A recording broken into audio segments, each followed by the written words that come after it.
સુરેન્દ્રનગર જિલ્લાના ચોટીલા પંથકમાં ગેરકાયદે ખનન સામે તંત્રે મોટી કાર્યવાહી હાથ ધરી છે। ચોટીલાના નાયબ કલેક્ટર એચ.ટી. મકવાણા અને તેમની ટીમે રાજપરા ગામની સીમમાં રેડ કરી હતી અને આ દરમિયાન અહીં ફોરેસ્ટના સર્વે નંબર 337માં જેસીબી દ્વારા ગેરકાયદેસર તાસ એટલે કે કોરવેલનું ખનન થઈ રહ્યું હતું। ટ્રેક્ટરમાં ખનીજ ભરતી વખતે જ તંત્રે આ ગેરકાયદેસર ખનન ઝડપી પાડ્યું છે। આ દરોડા દરમિયાન એક જેસીબી અને એક ટ્રેક્ટર મળીને કુલ 33 લાખ રૂપિયાનો મુદ્દામાલ જપ્ત કરાયો છે।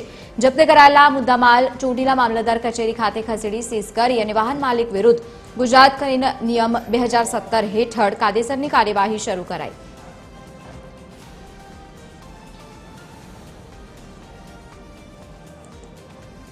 વધુ માહિતી સાથે સંવાદદાતા રાજેશ જોડાયા છે। રાજેશ, જે પ્રમાણે કાર્યવાહી કરવામાં આવી છે, સતત ખનન થઈ રહ્યું હતું, શું વધુ માહિતી?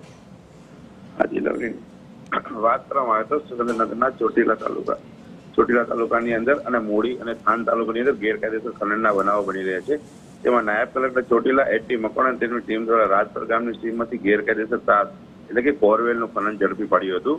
તેમાં ફોરેસ્ટ વિભાગની સર્વે નંબર 337માં જેસીબી વડે ખનન કરી ટ્રેક્ટરમાં ભરવામાં આવતું હોવાનું ધ્યાને આવતા ખનનનું ઝડપી પડ્યું હતું।